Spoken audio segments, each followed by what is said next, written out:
आप सभी का आपके अपने चैनल ज्योग्राफी विद ऋषि जाट पर स्वागत है।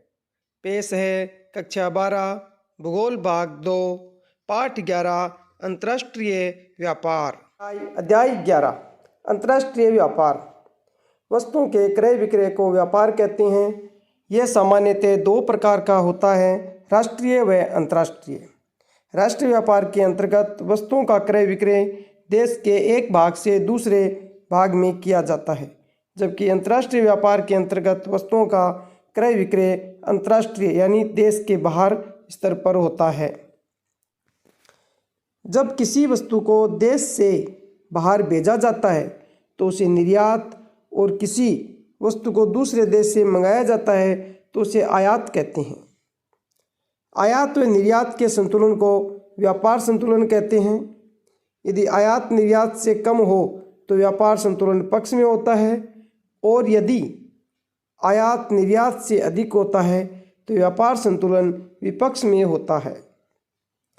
भारत के पूर्वी तट के पतन प्रमुख हैं कोलकाता, हल्दिया, पारादीप, विशाखापट्टनम, तुतीकोरन, चेन्नई व तुतीकोरन।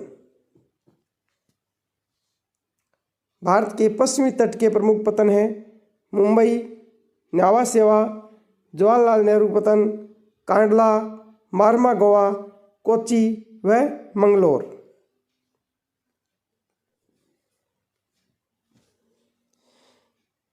अंतर्राष्ट्रीय व्यापार सभी देशों के लिए परस्पर लाभदायक होता है, क्योंकि कोई भी देश आत्मनिर्भर नहीं है। यद्यपि विश्व व्यापार में भारत की भागीदारी कुल मात्रा का केवल 1% है, तथापि विश्व की अर्थव्यवस्था में इसकी एक महत्वपूर्ण भूमिका है। वर्ष 1950-51 में भारत के वैश्विक व्यापार का मूल्य 1214 करोड़ रुपये था, जो 2009-10 में बढ़कर 22,09,270 करोड़ रुपये हो गया है, जो लगभग 1820 गुना बढ़ गया है।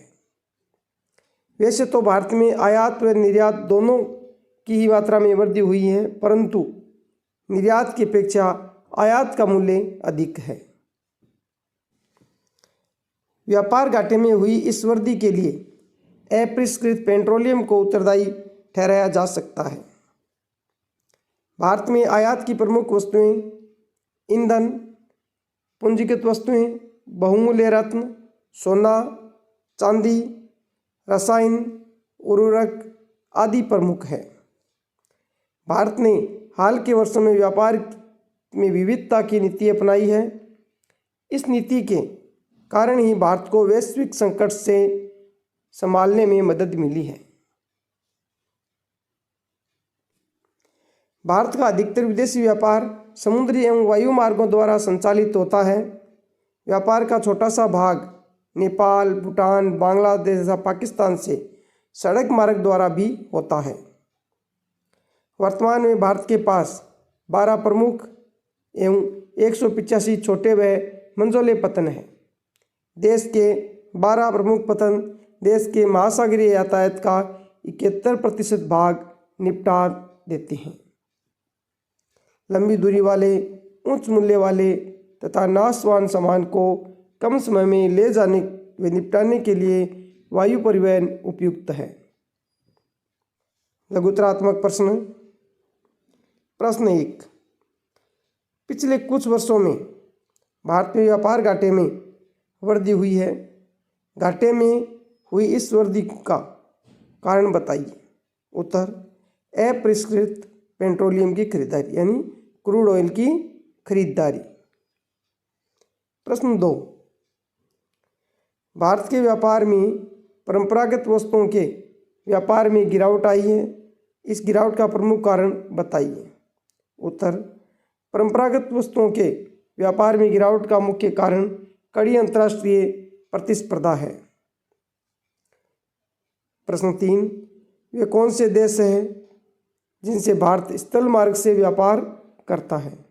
उत्तर, नेपाल, भूटान, पाकिस्तान, चीन व बांग्लादेश। प्रश्न 4। महाराष्ट्र, तमिलनाडु व पश्चिम बंगाल के एक एक पोताश्रय का नाम बताइए जिनका निर्माण पहले से स्थापित पोताश्रयों का दबाव कम करने के लिए किया गया है। उत्तर, महाराष्ट्र में जवाहरलाल नेहरू पतन, जो वहाँ के नावा सेवा मुंबई पतन का दबाव कम करने के लिए नावा सेवा में बनाया गया है। दूसरा, तमिलनाडु में एन्नोर, ये चेन्नई बंदरगाह के दबाव को कम करने के लिए बनाया गया है। पश्चिम बंगाल में हल्दिया, ये कोलकाता बंदरगाह के दबाव को कम करने के लिए बनाया गया है। प्रश्न 5, भारत का सबसे बड़ा व्यापारिक भागीदार देश कौन सा है? उत्तर, संयुक्त राज्य अमेरिका, यूएसए, वर्तमान में है ये। प्रश्न 6, मुंबई पतन का दबाव कम करने के लिए किस अनुषंगी पतन को विकसित किया गया? उत्तर, नावा सेवा में जवाहरलाल नेहरू पतन को। स्वतंत्रता के तुरंत बाद भारत के पश्चिमी तट पर बनाए गए प्रमुख सऊदी पतन का नाम बताइए। उत्तर, जवाहरलाल नेहरू या नावा सेवा पतन। इसे सऊदी पतन इसलिए कहते हैं कि इससे अधिकतर व्यापार सऊदी अरब को किया जाता है।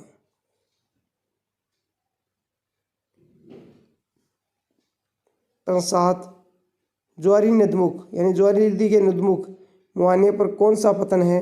उत्तर, गोवा का मारवा गोवा पतन है, जो कि एक प्राकृतिक पतन है। प्रश्न 8, कांडला या कादला पतन से मुख्य रूप से किन वस्तुओं का आयात किया जाता है? उत्तर, पेट्रोलियम तथा पेट्रोलियम उत्पाद एवं उर्वरकों का आयात किया जाता है।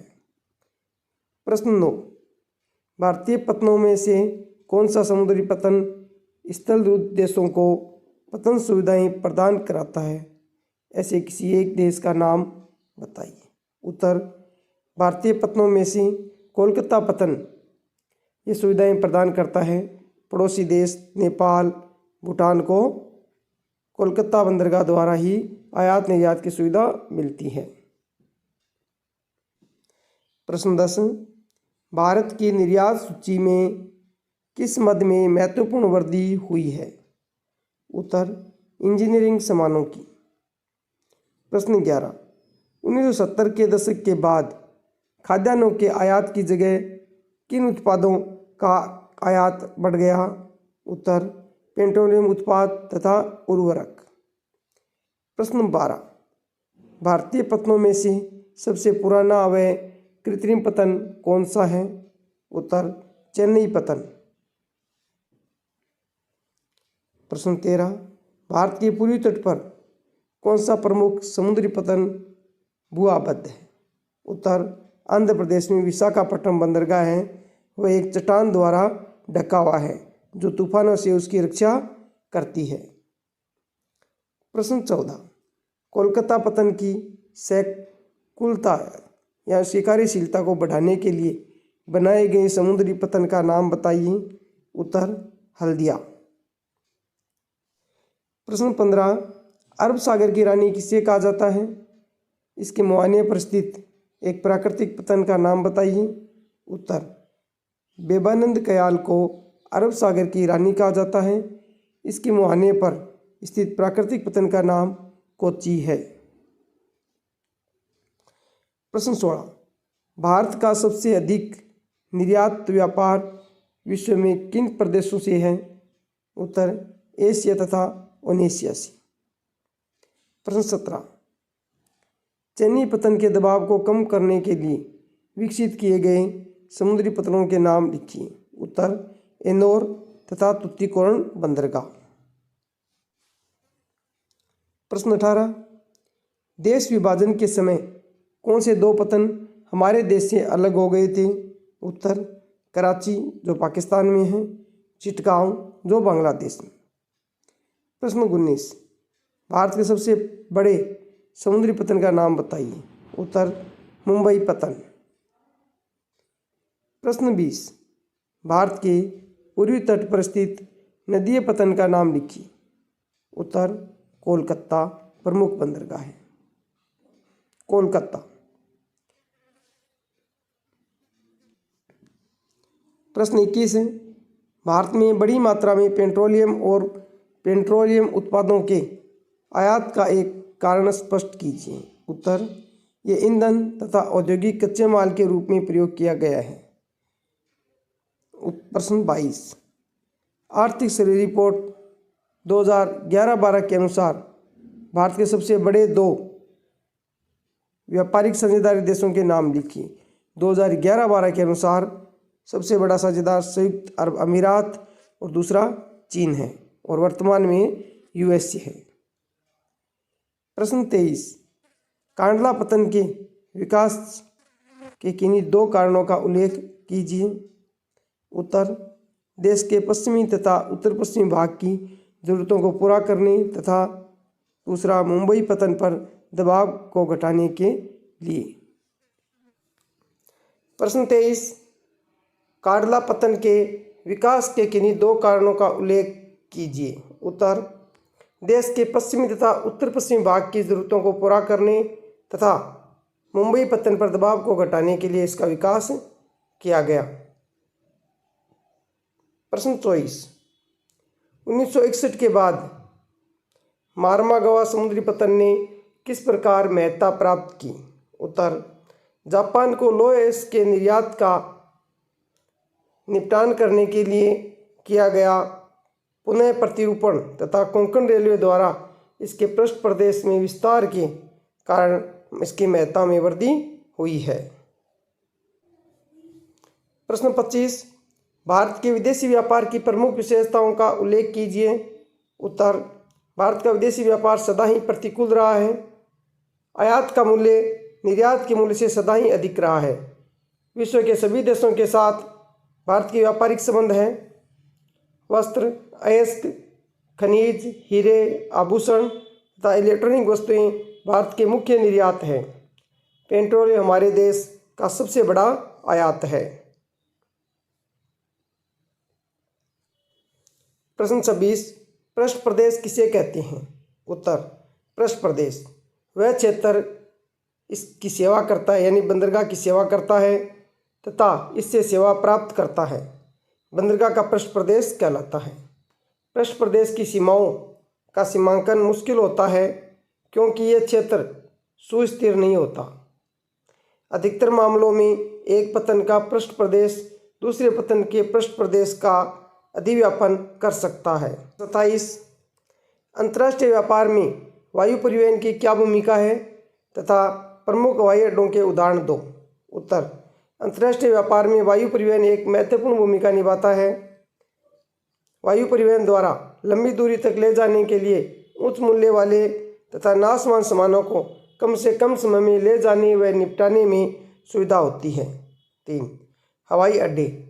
वर्तमान समय में देश ने 12 अंतर्राष्ट्रीय हवाई अड्डे तथा 112 घरेलू हवाई अड्डे हैं, जैसे दिल्ली, मुंबई, चेन्नई, कोलकाता, गोवा आदि। प्रश्न 28, भारत के निर्यात में परंपरागत वस्तुओं के निर्यात में कमी आई है, इस कथन की पुष्टि उचित उदाहरणों से कीजिए। उत्तर, भारत के निर्यात में परंपरागत वस्तुओं के निर्यात में कमी आई है। कृषि उत्पादों के अंतर्गत कॉफी, मसाले, चाय व दालों जैसे परंपरागत वस्तुओं के निर्यात में गिरावट आई है। इसका मुख्य कारण है कड़ी अंतर्राष्ट्रीय प्रतिस्पर्धा और इस क्षेत्र में श्रीलंका हमारा प्रमुख प्रतिस्पर्धी है। तीसरा, वस्त्र उद्योग में भी भारत पर्याप्त उपलब्धि नहीं प्राप्त कर सका है। इसमें चीन व अन्य पूर्वी एशियाई देश हमारी प्रमुख प्रतिस्पर्धी है। प्रश्न 29, मुंबई पतन देश का सबसे बड़ा पतन है, कैसे। उत्तर, यह एक प्राकृतिक बंदरगाह है जहां गहरे जल के कारण बड़े बड़े जहाज़ों के लिए सुरक्षित सुविधाएं हैं। दूसरा, ये पतन मध्य पूर्व, भूमध्य सागरीय देशों, उत्तरी अफ्रीका, उत्तरी अमेरिका तथा यूरोप के देशों के सामान्य मार्गों के निकट है। तीसरा, यह भारत का एक महत्वपूर्ण औद्योगिक व व्यापारिक केंद्र भी है। प्रश्न 30, अंतर्राष्ट्रीय व्यापार से देश कैसे लाभ प्राप्त करते हैं, वर्णन कीजिए। उत्तर 1, आज की जटिल अर्थव्यवस्था से बड़े से बड़ा राष्ट्र भी पूर्णतया आत्मनिर्भर नहीं हो सकता। प्रत्येक देश में कुछ वस्तुएं उसकी आवश्यकता से अधिक है तो कुछ वस्तुएं कम होती है। 2, इस प्रकार प्रत्येक देश अपनी आवश्यकता से कम वस्तुएं आयात करता है तथा अधिक वस्तुओं का निर्यात करता है, जिससे सभी देशों की आवश्यकताओं की पूर्ति हो सके। किसी देश की आर्थिक उन्नति उसके अंतर्राष्ट्रीय व्यापार पर काफ़ी हद तक निर्भर करती है। प्रश्न 31 महत्वपूर्ण प्रश्न है, पतनों को अंतर्राष्ट्रीय व्यापार के प्रवेश द्वार क्यों कहते हैं? उत्तर, समुद्री पतन अंतर्राष्ट्रीय व्यापार में महत्वपूर्ण भूमिका निभाते हैं, इसलिए इन्हें अंतर्राष्ट्रीय व्यापार के प्रवेश द्वार कहते हैं। पतन जहाज के लिए गोदी, सामान उतारने, लादने तथा भंडारण की सुविधाएं प्रदान करते हैं।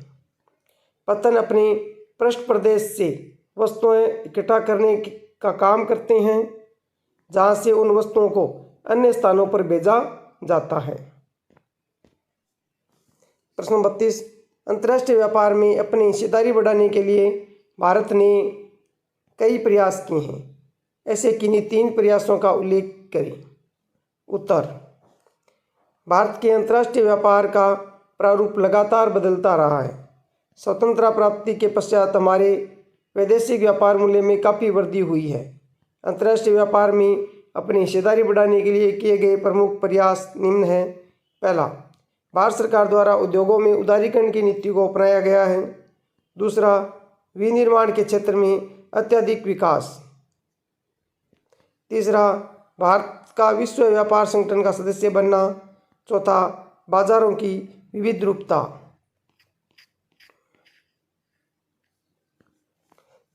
प्रश्न 33 विभाजन के कारण बड़ी हानि के बावजूद स्वतंत्रता प्राप्ति के बाद से भारतीय पतन निरंतर वृद्धि कर रहे हैं। इस कथन की पुष्टि उदाहरणों सहित कीजिए। उत्तर, देश के विभाजन से भारत के 2 महत्वपूर्ण पतन अलग हो गए। कराची पतन पाकिस्तान में चला गया और चिटगांव बांग्लादेश में। इस क्षतिपूर्ति के लिए अनेक नए पतनों को विकसित किया गया, जैसे पश्चिम में कादला और पूर्व में हुगली नदी पर कोलकाता के पास डायमंड हार्बर।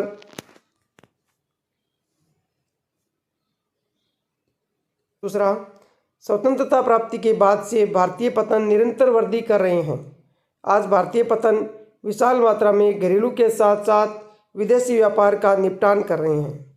3, पतनों का लगातार विकास व पतनों को अंतर्राष्ट्रीय स्तर के पतनों के समकक्ष बनाने के लगातार प्रयास किए जा रहे हैं।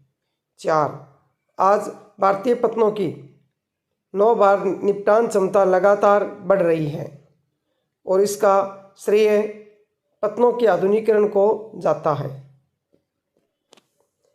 प्रश्न 34 कोलकाता पतन को ब्रिटिश भारत की राजधानी होने का गौरव प्राप्त था, किंतु अब उसने एक पतन के रूप में अपनी सार्थकता काफ़ी हद तक खो दी है, स्पष्ट कीजिए। उत्तर, कोलकाता को ब्रिटिश भारत की राजधानी होने के प्रारंभिक लाभ प्राप्त थे। दूसरा, ये पतन हुगली नदी द्वारा लाई गई गाद की समस्या से जूझता रहा है। तीसरा, विशाखापट्टनम प्रायद्वीप और आनुषंगिक पतन हल्दिया की और निर्यात के अधिक परिवर्तन के कारण इस पतन ने काफ़ी हद तक अपनी सार्थकता खो दी है। 35 भारत के व्यापार की दिशा का वर्णन कीजिए। उत्तर, भारत के व्यापार की दिशा में रोचक परिवर्तन हुआ है। संयुक्त राज्य अमेरिका जो 3-4 में भारत का सबसे बड़ा व्यापार भागीदार था, 2011-12 में ये खिसक कर 30वें स्थान पर आ गया। वर्ष 2006 से 2009 से फिर 2010 से 2011 तक संयुक्त अरब अमीरात यूएई पहले स्थान पर तथा चीन दूसरे स्थान पर है। तीसरा, भारत इसके अतिरिक्त पश्चिमी यूरोप के देशों UK, Belgium, Italy, France, Switzerland आदि के साथ महत्वपूर्ण व्यापारिक संबंध बनाए हुए हैं, लेकिन 2021-22 की रिपोर्ट के अनुसार व्यापारिक साझेदारों में संयुक्त राज्य अमेरिका भारत का सबसे बड़ा साझेदार पुनः स्थापित हो गया है। प्रश्न 37 निम्नलिखित तालिका का अध्ययन करके दिए गए प्रश्नों का उत्तर देना है। तो पहला प्रश्न है, प्रश्न 1, सबसे अधिक वृद्धि 97-98 से 2011 के मध्य किस वस्तु के निर्यात में हुई है? तो इस ग्राफ को देखते हैं। तो सबसे अधिक वृद्धि 97-98 से 2011 के मध्य सबसे अधिक वृद्धि देखो हुई है। इसमें 97-98 में कृषि का 1193 था, इसका 3.3 था, ये था पेट्रोलियम का 1.1 था, ये सबसे अधिक है। पेट्रोलियम 1.1 से 16.8, तो सबसे अधिक वृद्धि पेट्रोलियम और अपरिष्कृत उत्पादों में हुई है। जो 1% था, अब हम 2011 में 16% उत्पादन कर रही हैं। तो सबसे अधिक वृद्धि हुई है पेट्रोलियम व अपरिष्कृत उत्पादों में। तो इसका उत्तर होगा पेट्रोलियम व अपरिष्कृत उत्पाद। प्रश्न 2, सबसे अधिक गिरावट 1997-98 से 2010-11 में किसके निर्यात में आई है? तो निर्यात में सबसे अधिक कमी